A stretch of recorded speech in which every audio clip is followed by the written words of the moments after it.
quiet.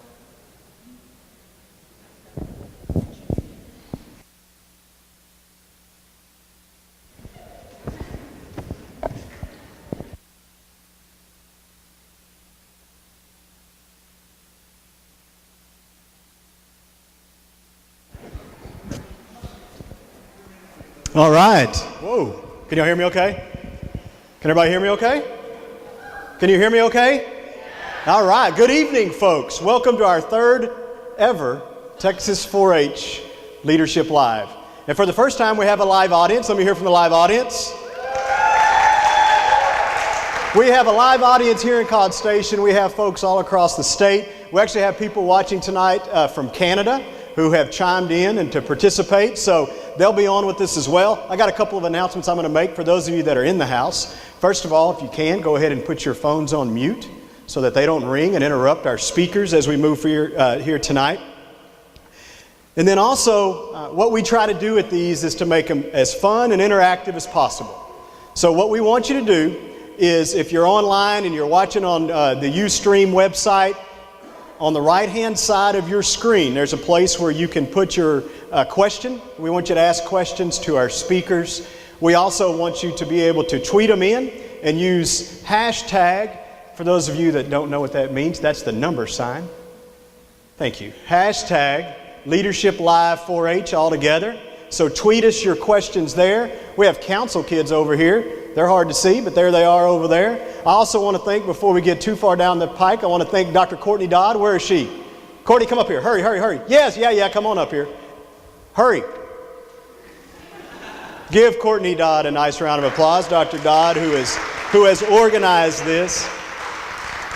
And then also we have 3x5 cards, I believe, somewhere, Dr. Dodd. For those of folks that are in here, if you want to write down some questions for our speakers, again, we'll have Q&A with them. Between each speech, both speakers, we will have some time for folks back home to reflect. If you're in a group setting, we know a lot of you, a lot of 4-H clubs are planning a meeting around this tonight. We'll have some group thought here as well. And so, again, we welcome you. I guess I should introduce myself now that we started.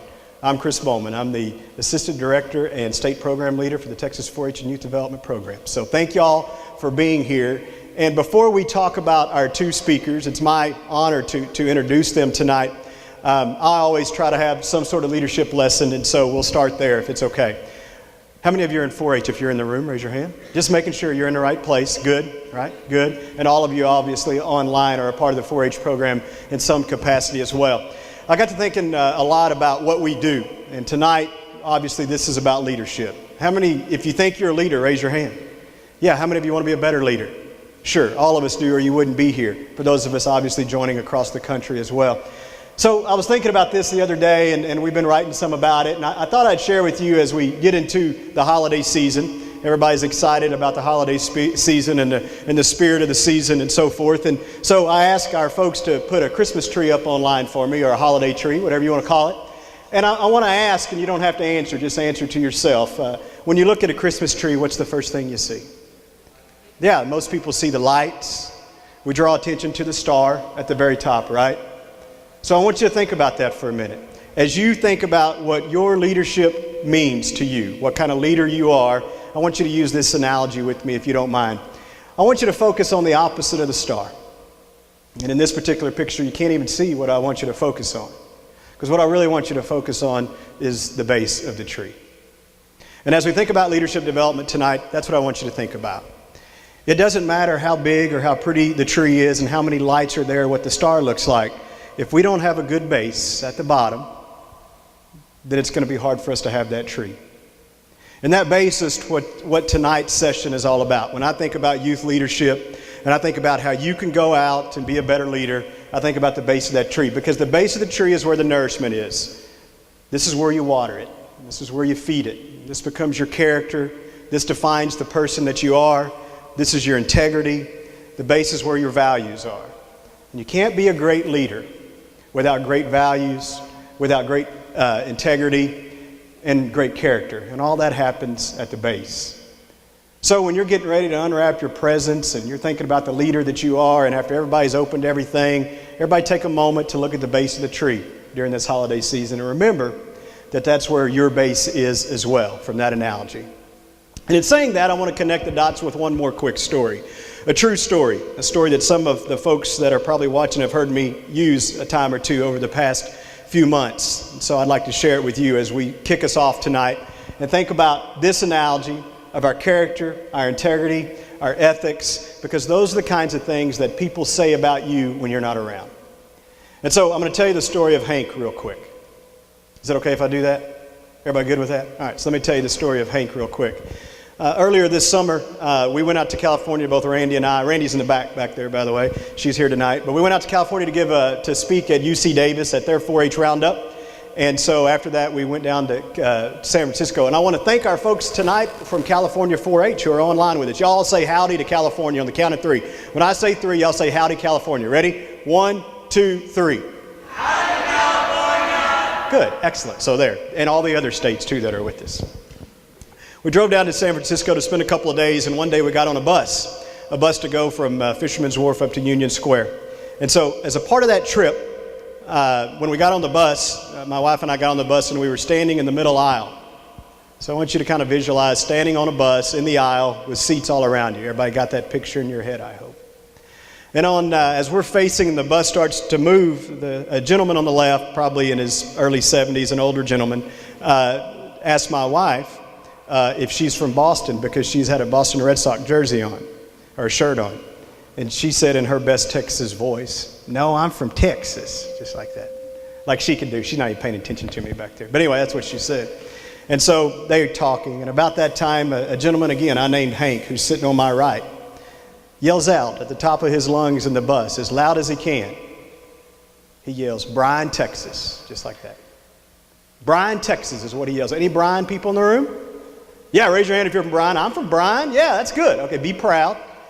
So here I am in the middle of San Francisco, California, in an urban community, on a bus, and a guy to my right yells, "Bryan, Texas," as loud as he can. That obviously caught my attention. And so I looked at him and I said, "Are you from Bryan?" "Nope," he tells me. I said, "Have you ever been to Bryan?" "No, sir, but it's beautiful there," just like that. And I stopped and I thought about that. And I said, "Well, how do you know about Bryan?" And he said, "Because my mom's used to work at St. Joseph Hospital in Bryan, Texas." And I said, "Man, I was born at St. Joseph Hospital in Bryan, Texas." And he said, "Beautiful place." And I said, "Have you been there before?" And he goes, "No, sir, I've never been to Bryan." He had already told me that. So then he just sat back in his chair on the bus. And he said, "Texas, beautiful place." And I said, "It is." I said, "Have you ever been to Texas?" He said, "No, never been to Texas." I said, "Well, then how do you know Bryan, Texas and the state of Texas is so beautiful?" And he looked at me as serious as he could be, and he said, "Because when you Texans come out to San Francisco, all y'all talk about is how beautiful Texas is." And he said, "People from South Dakota, they don't say that." South Dakota is beautiful too if you're online with us.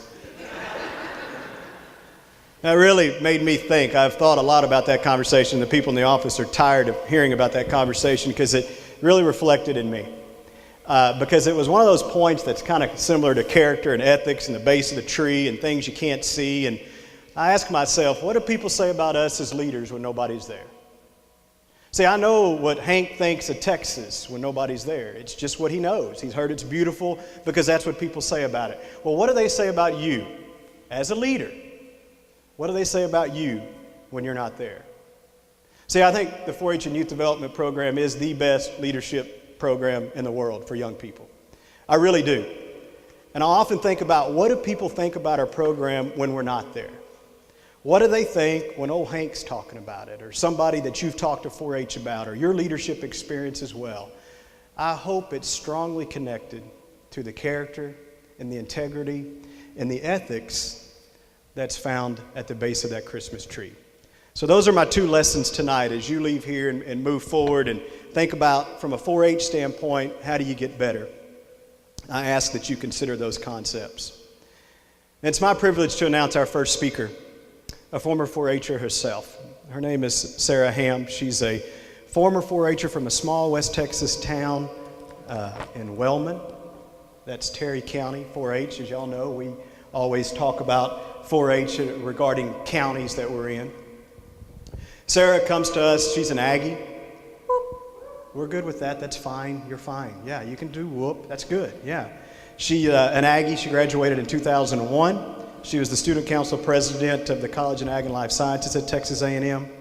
For the past 6 years, she has served with Senator Duncan over in Austin, and has worked a bunch on ag issues and environmental issues and natural resource issues, and is a real expert in that area. Before that, she's worked in Washington, D.C. And done some other work as well.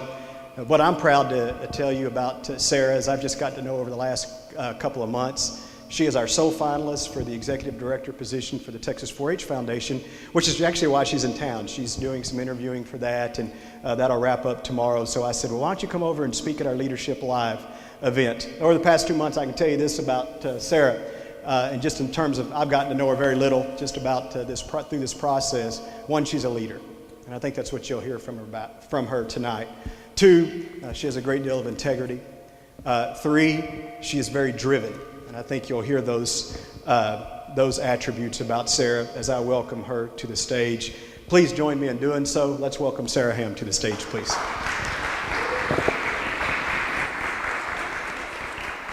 Thank you. Well, y'all, I'm so excited to be here tonight. I'm excited there's an audience. I'm excited there's folks online.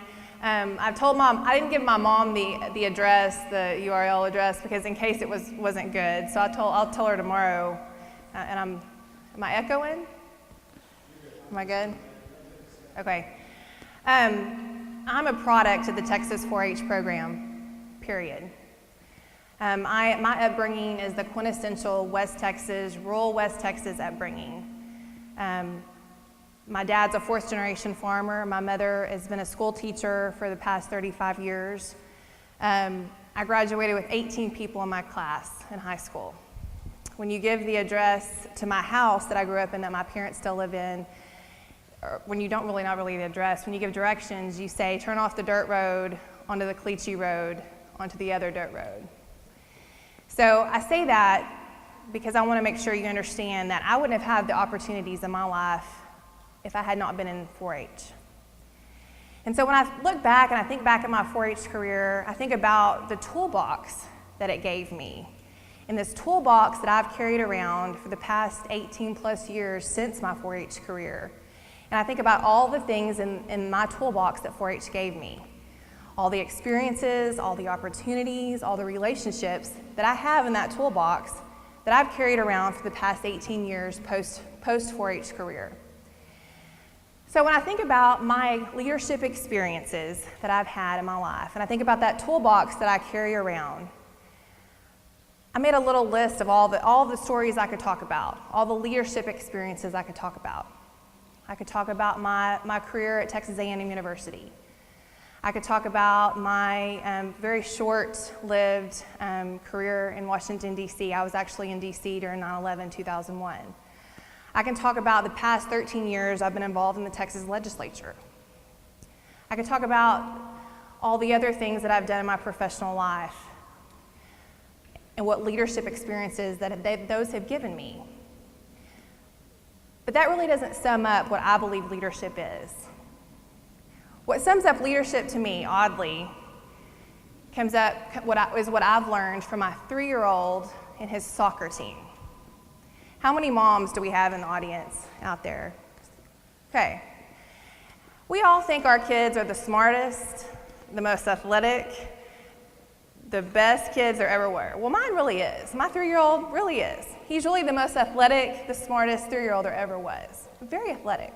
The kid walked when he was 10 months old, rode a bike when he was barely walking. I mean, the kid's just super athletic. So we could sign up for 3-year-old soccer this year. So by gosh, I signed him up. He was the first one on that list. Went and spent $100 at Academy, bought the little collapsible goals, all the soccers, the shin guards. We talked about it, we practiced. First game comes up, Brody is his name. Brody is my 3-year-old. My parents are there, we're in our new chairs that we spent way too much money on because we're gonna have a long athletic career.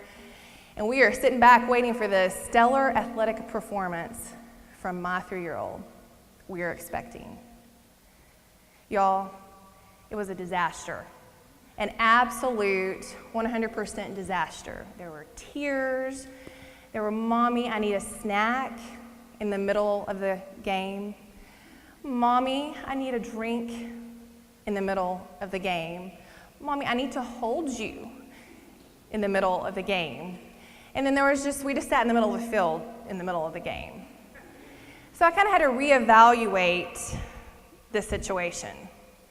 And the goals that I gave my 3-year-old, I think, are very simplistic, but they're very meaningful in what leadership experiences are, what I take from my leadership experiences.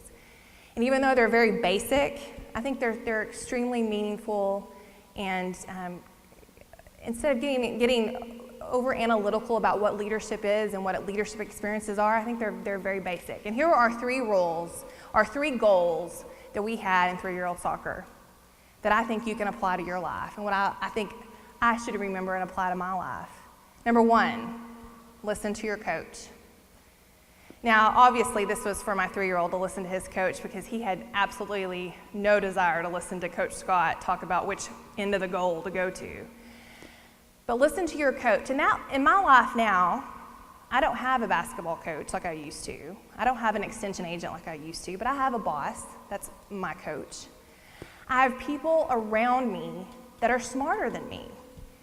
So my goal to you, or my suggestion to you, or my desire for you, is that you seek out people that are smarter than you in life. Because sometimes you're not going to know all the answers. I don't. Listen to your coach. Seek those people out in your life that understand things and are smarter than you and that can give you feedback in your life. Listen to your coach. Number 2, cheer on your team. You know, y'all, how many of you are in a sports team right now? How many of you are on a livestock judging team? How many of you are on a food nutrition's team? Okay. Someday, you're not going to be on a team. You're going to work with people, and they're going to be part of your team. They're not going to be your team as in your sports team, but you're going to have to cheer them on, and you're going to have to be a team member. You're going to have to make them feel included, and you're going to have to tell them thank you for what you do. Cheer on your team. The best advice I ever got about being a team member was I was a sophomore in college, freshman in college, and I worked at a youth leadership facility in Trinidad, Texas. And there was a boy and a girl intern that actually got to live there for the summer and train the 10 vocational youth organizations in Texas, 4-H, FFA, FBLA. There were 10 vocational organizations in Texas that came through our facility. And we had people from all over the country fly in to give programs. And we had kids from all over the state come in for our programs all summer. And so we spent the first week before all the camps came in briefing on the agendas and how things would happen and what we needed to do as far as when the kids got there. And so about day 3, my boss sat us down and said, here's the absolute most number 1 thing I'm going to tell you about this summer, the key to your success. And so we're new and we're excited and we're like, okay, make sure and befriend the cleaning people. And we kind of giggled, and he was like, no, I'm serious. Those people are the number 1 most important people that we have, because if they don't come and they don't do their job, then we can't do ours. And so it's a domino effect. Be nice to them, make them part of the team, and make them feel successful. And we did. And I was 18 years old when I learned that, and how important that is in life, to make everyone feel included, to make everyone feel part of the team. So number 2, cheer on your team, regardless of who that team is. Number 3, have fun. Now for Brody, he did not want to have fun. He was not excited about it at the first game. But when that was our only goal, he started to have a little bit of fun towards the end of the season. He quit crying about game 6. And there were 7 games. But have fun. Have fun with whatever you do in your life. When you wake up in the morning and you're excited about what you're doing, you'll have fun. Have fun. Put yourself in situations that you know you love, people you want to be around, and have fun. Because that's the most important thing in the world, is to enjoy what you're doing and to live life to the best of your ability. So, when I think about my leadership experiences in my life, and I think about that toolbox that I've carried around because of my 4-H career and all the places that it's carried me, I think the most basic examples and the basic outline of what my 4-H or my leadership experiences are number one, listen to your coach, number two, cheer on your team, and number three, have fun. And that's as basic as you get, but I think those are all very, very important leadership suggestions and leadership opportunities for you to have as 4-H in your 4-H career. Thanks for having me today. It's been a great opportunity.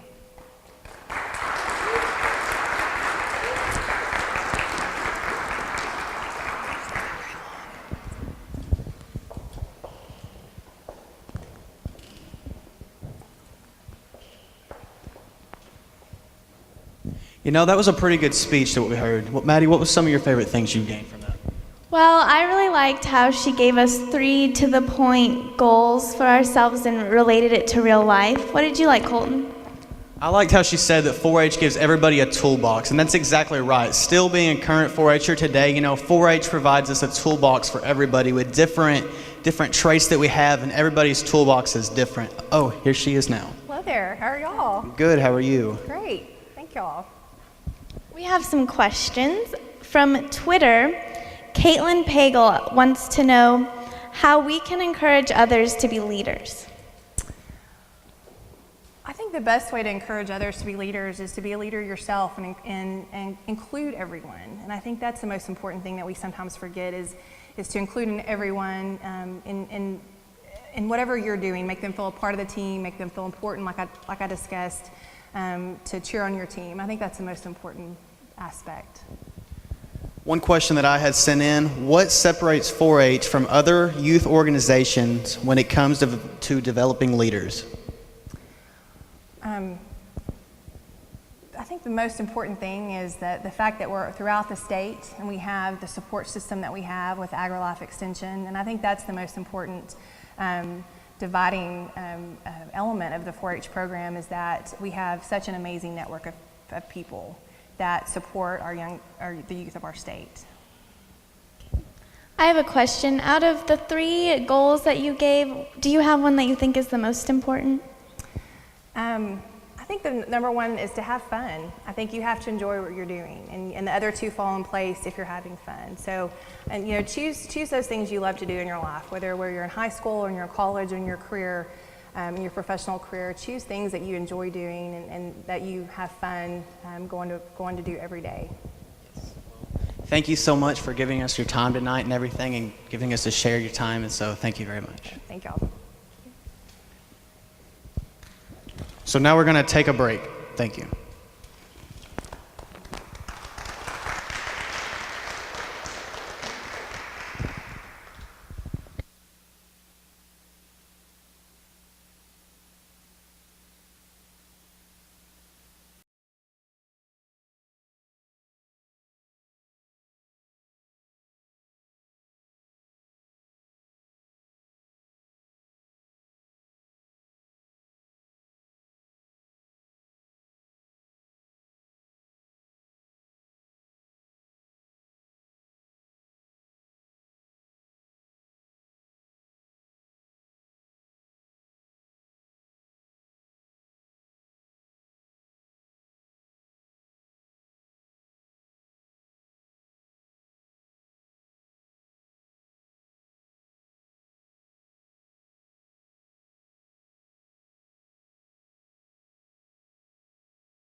Back in about 20 seconds.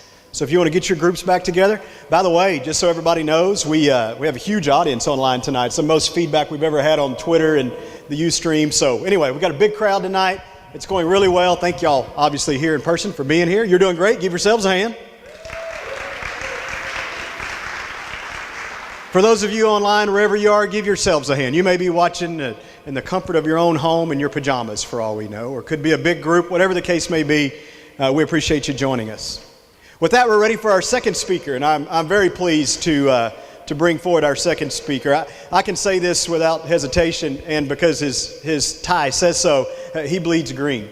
The man is a 4-H'er at heart, and that's why, for me, over the last year and a half, it's been a real privilege and honor to work with him. He currently serves as our director of the Texas A&M AgriLife Extension Service. For those of you that don't know, the 4-H program is under Texas A&M AgriLife Extension Service. So it's a part of that. So he is the director of our entire agency across the state.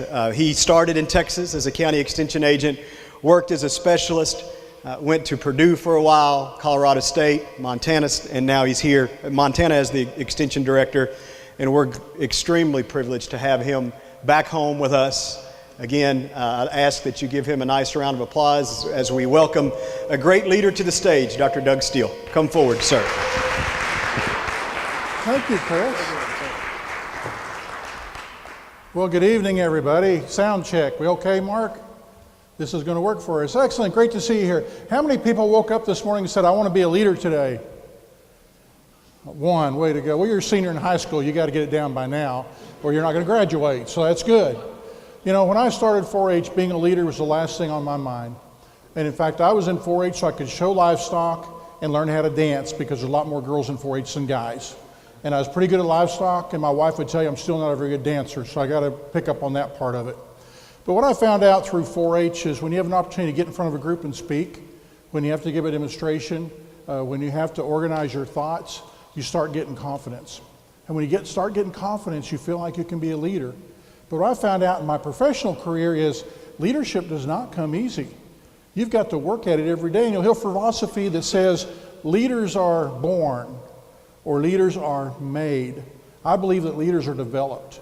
So you have to work on your leadership skill, because it's a skill set you always have to get better at. And let me give you an example, because Sarah already shared with you her soccer story. So let's once again show our appreciation to Sarah and Brody, the soccer team player. Sarah, it's great to have you here. When I left Texas, I went to Purdue University in Indiana. I left Purdue and went to Colorado State. I have 4 kids. We moved to Fort Collins, Colorado, and my kids want to play soccer. Well, I grew up in Texas. When you grow up in Texas, you know what you learn about soccer? You use a soccer ball to play dodgeball during PE class. That's the extent. You don't know the rules. You don't know what's going on. But I was one of those kind parents that showed up with my young son to Fort Collins the first day, and we didn't have a coach. And so they looked around and they said, would you coach the team? And I said, I don't know anything about soccer, but they're only 5 years old, so maybe I know more than they do, and I'll coach the team. So I went down to the Fort Collins soccer office, and I got all the resources I could get. I got videos, I got training manuals, I got how to set up practice, how to do plays. And that first practice, I was ready. 12 5-year-olds on my team. You play 6 at a time. And I read in the video, one way to keep kids interested is have them active and doing the same thing. So I went out and I bought 12 soccer balls. I looked like Santa Claus. I had a bag of soccer balls over my shoulder going to practice. And I had cones, because I heard if you lay out cones, that will help them understand what you want them to do. And so I got to that practice early, and I had a whistle and a clipboard, and I knew all the kids' names, and I set up the little cones, and I set up 12 lines across there, and I put a soccer ball by each one of those cones. And I grabbed the kids together, and we talked about practice and what we're going to do, and their parents were there, and all the parents moved to the side. And I said, okay, this is what I want to do. We're going to practice on our hand-eye coordination and feet skills. And so everybody go stand behind a pylon and get your soccer ball. When I blow the whistle, I would like you to do a figure 8 through the cones and then come back to the starting line with your soccer ball.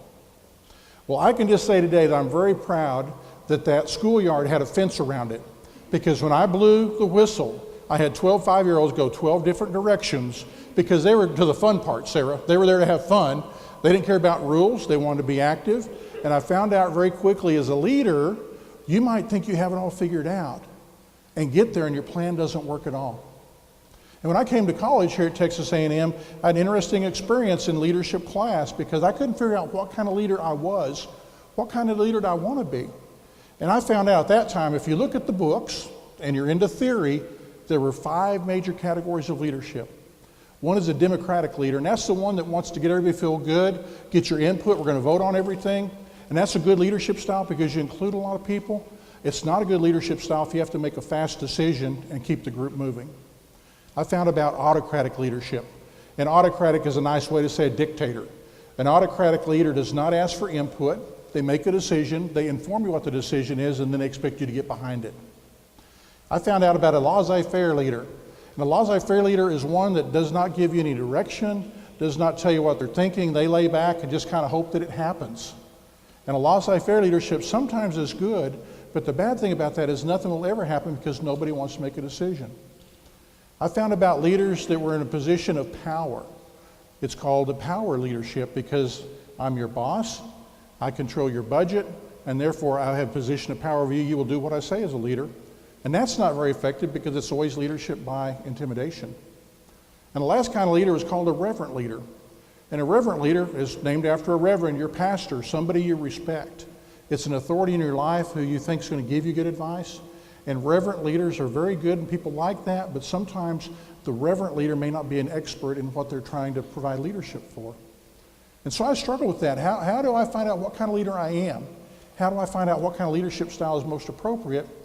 And in college, I found a book called Situational Leadership. And I like that because situational leadership says you can have all the book learning, but once you have the experience, you know how to apply the right kind of leadership no matter what your situation is. Now, I got an invitation from Dr. Dodd to come be a speaker here. And so I asked Courtney, I said, now, Courtney, really, why do you want me here? Is it because I'm known as an exceptional leader? Is it because I have 1,800 people that work for me under extension here? We have 254 county offices. I have this great position in the state. And she said, no, we just need somebody old with experience, and you fit the bill. Well, I guess that was good that I got to be included. And then I found out actually they wanted Johnny Manziel, but he was not available. And so you get stuck with me to talk about where I think leadership is important in your own life. Because at the end of the day, when Dr. Bowman and I talk about 4-H, the 4-H experience, being involved in a youth club, it's not the blue ribbons, it's not the gold medals, it's not the trophies. Our goal is you become a productive, contributing citizen. That's a fancy way of saying you're going to give back. You're going to develop skills and give back. And that's our goal for every young person in 4-H to give back. Well, I found out a long time ago, it's a lot more interesting if you can teach through history. And I want to share you a story about a man named Henry Knox. Now, anybody ever heard of Henry Knox before? Knox County, Texas is named after Henry Knox. Knoxville, Tennessee is named after Henry Knox. Have you ever heard of Fort Knox, the Army base? Well, Fort Knox is known as being the reserve of the U.S., the place where they store the U.S. gold reserve. Actually, it's not on the Army base, it's right next door. The United States Gold and Bullion Reserve is right there by Fort Knox. A very fascinating man that I was reading a book one time, and he was almost like a footnote in history, but it piqued my interest. Who was this guy? Why do we name towns after him? Why are counties named after him? Why do we have 2 forts named after him? There's an artillery base in Fort Sill, Oklahoma named after him. How did all this happen? Well, Henry Knox was from Boston, Massachusetts. And during the time right before we got in the Revolutionary War, he didn't know what side to be on. He owned a bookstore. And in the bookstore, he liked to read history, and he really liked military history. And they put him in charge of an artillery command right there for the volunteers in Boston. Well, a young lady kept coming to the bookstore and kind of liked him more than she liked books, and they ended up getting married. She happened to be the daughter of a very, very wealthy British family. And so he was conflicted.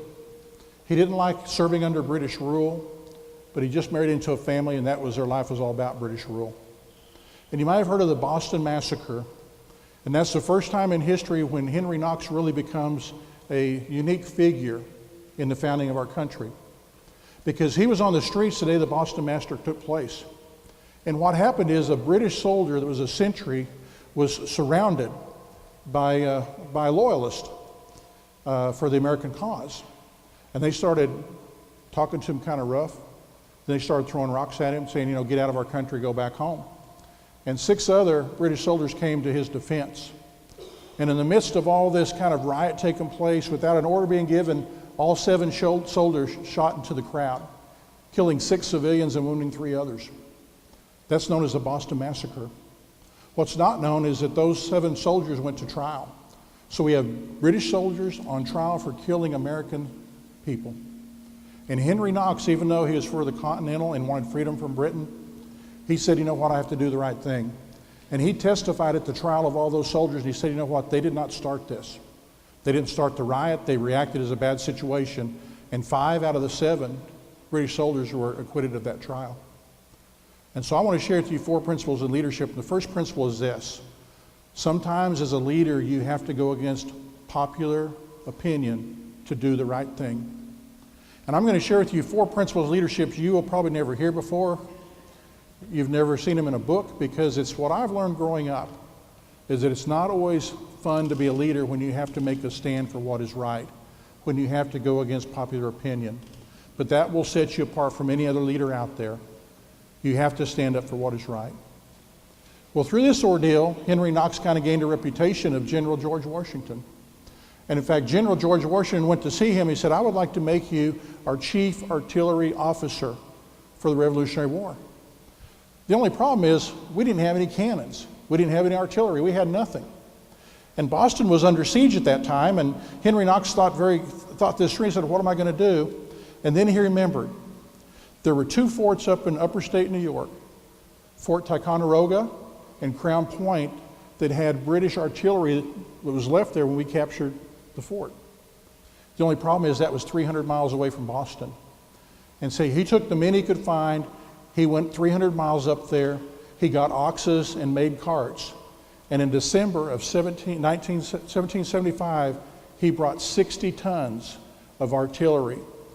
What they thought would take 2 weeks took 6 weeks.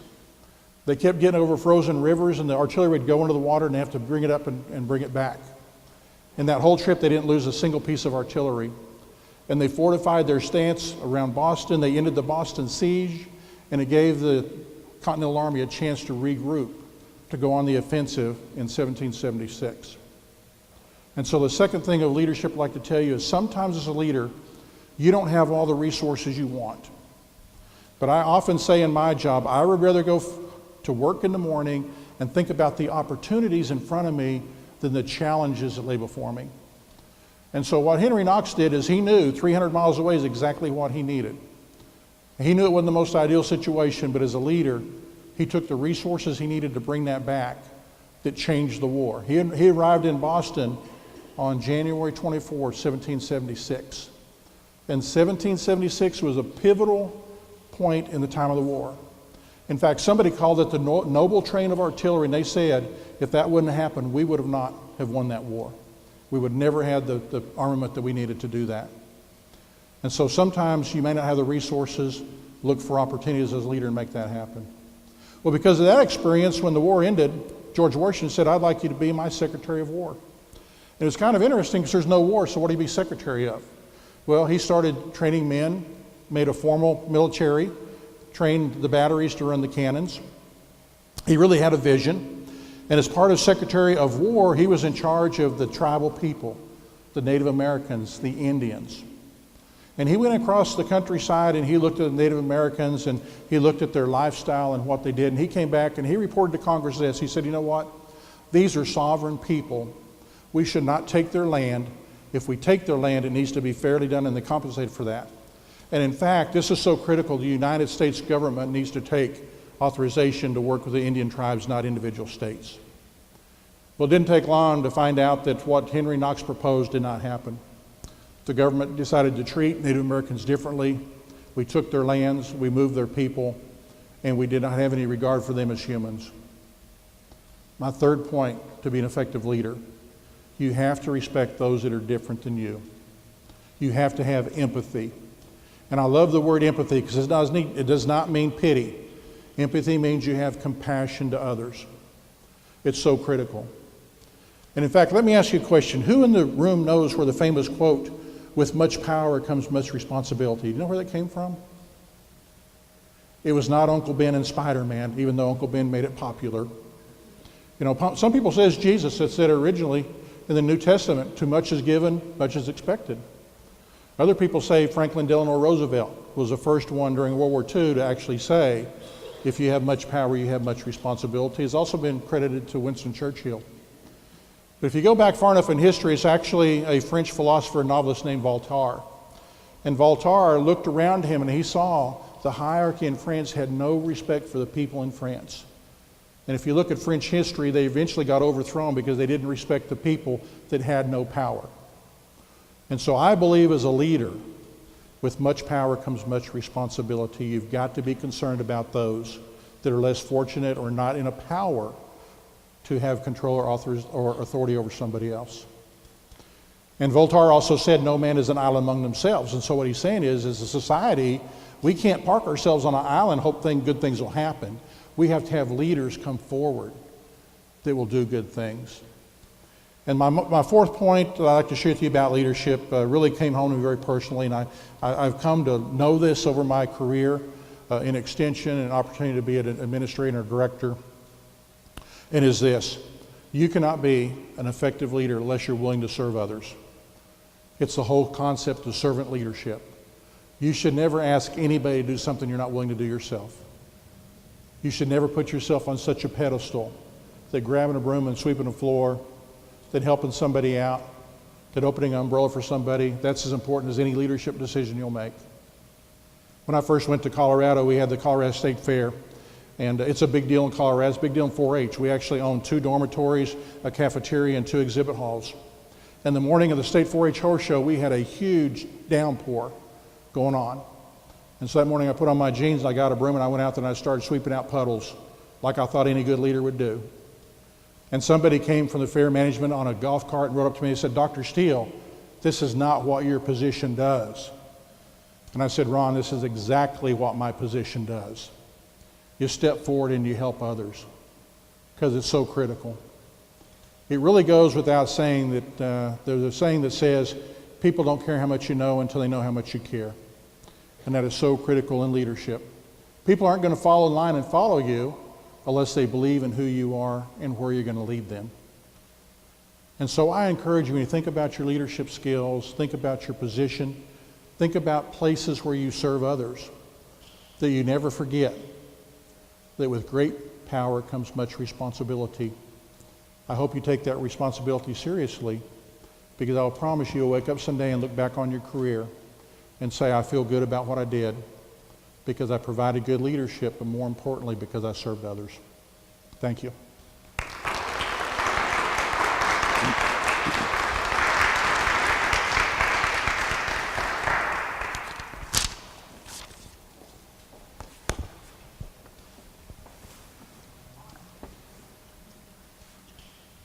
That was a great speech that we got to hear from Dr. Steele.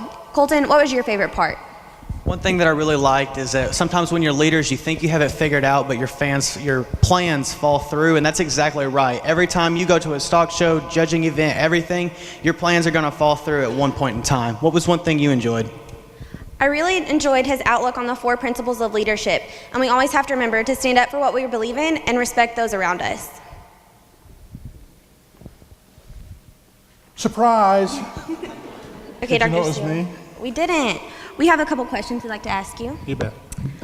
From Judging Pro, how do we remind kids that leadership is deeper than polished speeches and facade? You know, I think so much leadership in today's terms is so much about actions versus words. And words come very cheap. And so I'd encourage you, when you think about leadership, that you think about, once again, how you serve and what you do for others, not what you got in return. And you got to know that actions speak a lot louder than words. I have a question sent in from Catherine Whitaker. What are the best leadership opportunities we can give our young people? Well, Catherine, that's a great question. I kind of addressed part of that. I think we do in 4-H. Many of our youth clubs that just give opportunities for young people to serve. We had a wonderful 4-H club leader that I learned a lot from when I was growing up, and she would always look around the room and she would not allow you to sit down. She wanted you to do something. And sometimes you start your leadership skills by setting up chairs for the meeting, or taking down the tables after the meeting, or greeting people at the door. And so you don't have to come in and be the president of your club or make great decisions with the big budgets behind them. Sometimes it's taking that first little step of just getting engaged and involved. And I think as I look to our ambassadors and leaderships in 4-H clubs and our volunteer leaders, look for opportunities to help young kids get involved. I also have one more question from Molly Lostavica. What role does work-life balance play in leadership? Is Molly in the room? Molly's out in internet land? Okay, that's interesting. I've been talking a lot about work-life balance. What I have found out in my career and what is very popular in research today is there's no such thing as work-life balance. We all are given 24 hours a day, 7 days a week. And so what is a popular term now is called work-life energy. And what that concept means is if you're working, put your energy into working, but disconnect so you can put your energy into your life. And that's where you find balance. It's so critical today because we're all wired. We all have smartphones. And you know, I can get up at 3 o'clock in the morning, I can look at my smartphone, I can start sending out emails. Well, you know, that is my fault. I'm not going to have work-life balance if I do that. So invest your energy and your passion in what's important at the time and realize that who you are as a person is not defined by your career. It's defined by how you help others. Thank you very much for giving us your time tonight and sharing your wisdom, experience, and advice with us. So at this time, we're going to take another 5-minute break. Thank you. Great job, man.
All right, welcome back. I'm Courtney Dodd, a 4-H specialist at the State 4-H office located here in College Station, and I have a great panel of State Council members with me today. You've seen them on TV, on screen, but I don't think they've officially introduced themselves. So I'm going to let y'all introduce yourself. Tell us maybe how long you've been in 4-H, what county you're from.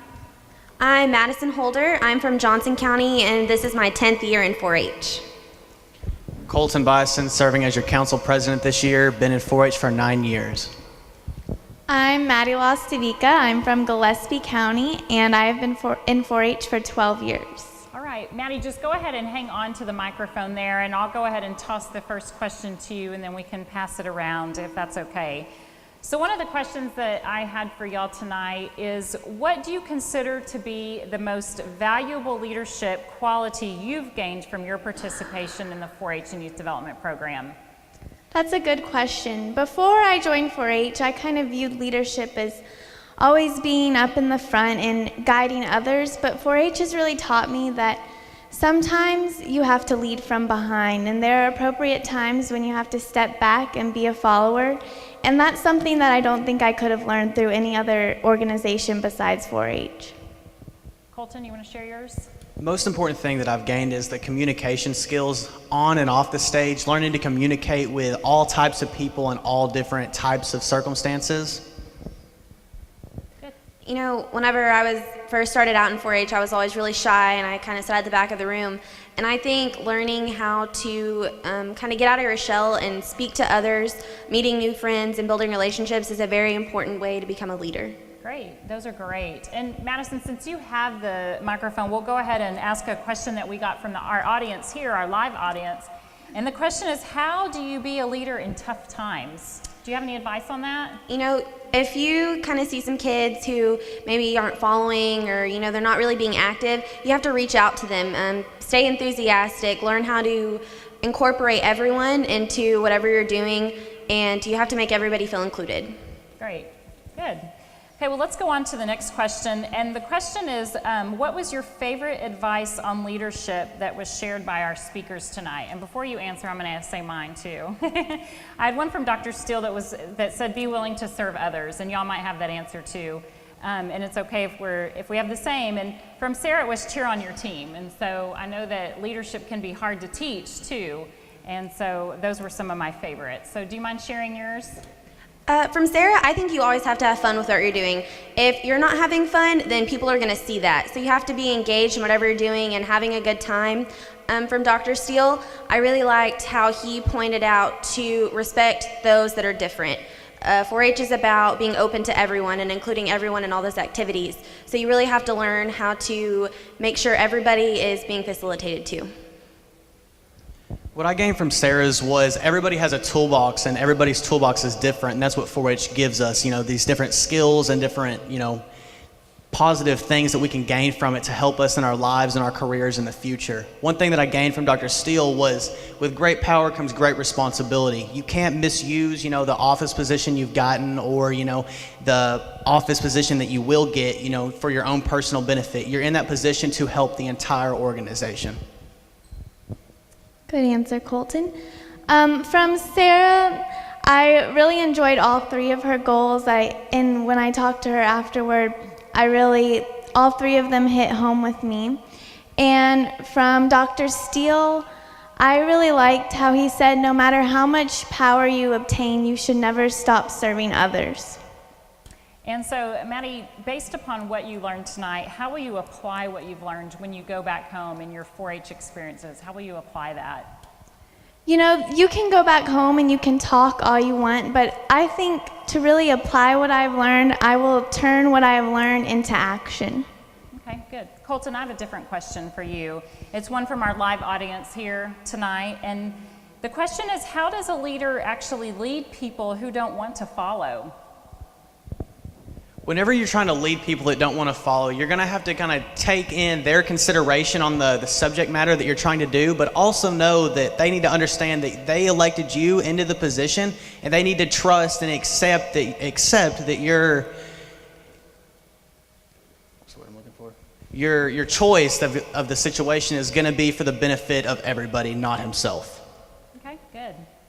Madison, I have a question for you, and it's what has been your greatest leadership experience in 4-H? Okay, I recently became a 4-H livestock ambassador. I think that is one of the by far biggest leadership experiences I've ever had. I get to stand up for what I believe is the most important industry in the world and help teach others about the agricultural industry, and it feels great educating those around me and teaching them about agriculture and how important it is. Great, and that's a great program. We appreciate you saying that. And do y'all want to share yours as well? Colton, you want to go? And what's been your greatest leadership experience in 4-H? Greatest leadership experience is being on the state council, having the opportunity to have a hand in 4-H across the state and seeing the different tactics that people use for leadership or the different ideas that everybody uses throughout the state. My favorite leadership experience has been serving as a mentor at Mission Possible. Mission Possible is a camp for kids with special needs that 4-H puts on in Brownwood at the Texas 4-H Center. And that kind of gave me a different aspect to leadership. I went in being a mentor thinking that I would be the one teaching the kids and I would be impacting their lives, but I really learned that sometimes you learn from the people that you are teaching, and the kids at Mission Possible have really taught me some of the most priceless life lessons I have. Right, so sometimes we learn from our followers or those that are on our team. It's not just us doing the teaching as the leaders. Yeah, that's a very good point. So what leadership trait have you gained in 4-H that you think you'll use the most in the future, whether it's as you go to college or whatever your plans are after 4-H, after high school, as you embark on a career? My most important leadership trait that I've learned through 4-H is probably passion. I think that if you don't have passion, then others aren't going to be willing to follow you. And through 4-H, I have discovered my passion, and I've been able to help others discover theirs as well. And I think that's something that's going to really help me as I go on into my future. Great. Mine's going to be time management and everything, because I get really flustered whenever I have tons of different things going on at once. Both of these people, they can admit to that, but that's going to help me, whenever I get through college, trying to do that, and maybe having a job at the same time, being able to manage all the different things that I have going at once. Mine would have to be working with others who are different. I'm going to get to college, I'm going to be working with people who don't have the same beliefs as me, don't have the same outlook as me, and especially when I get into the workplace, I'm going to have my team that I have to work with, and they may not have the same views as me, but I'm going to have to learn how to work with them. Right, and even the same background. They may not have had 4-H experiences that you had that you'll work with, and you'll definitely see differences there. Okay, this is our last question, so I want y'all to share with me. Dr. Steele and Sarah both got to share their leadership advice tonight and their lessons on leadership, so now's y'all's chance to share. I want you to share with me one piece of leadership advice that you want to share with our audience here and then our viewers watching from all over as well. What's one piece of leadership advice that you would share with them? Never be afraid to stand up for what you believe in. We're all here for a purpose, and you shouldn't be afraid to voice your opinion, no matter if you're going against the popular vote or what you think is the popular thought. You're not going to be heard unless you speak up. So your opinion is very important in the 4-H world and even wherever you go in life.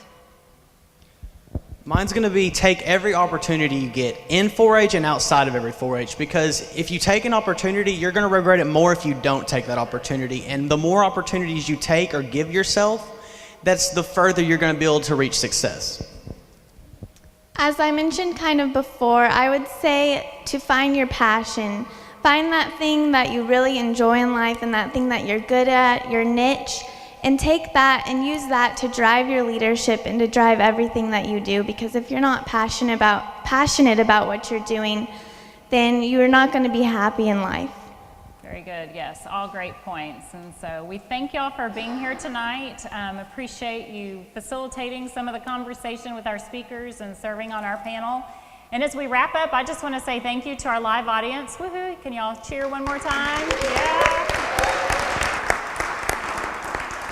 We appreciate everybody watching from home or wherever they might be, from all over the country, from Canada, all over the great state of Texas. Dr. Steele and Sarah, thank you, as well as all of our 4-H faculty and staff that are here. Dr. Merton, Dr. Lepley, Jana Barrett, Dr. Bowman, who am I missing? Amy Dromgold over there taking pictures, Dr. Zanolini. I think that's all. And we have one more state council member that's here that's helping out, Ryan King, right? Yes, Ryan, thank you.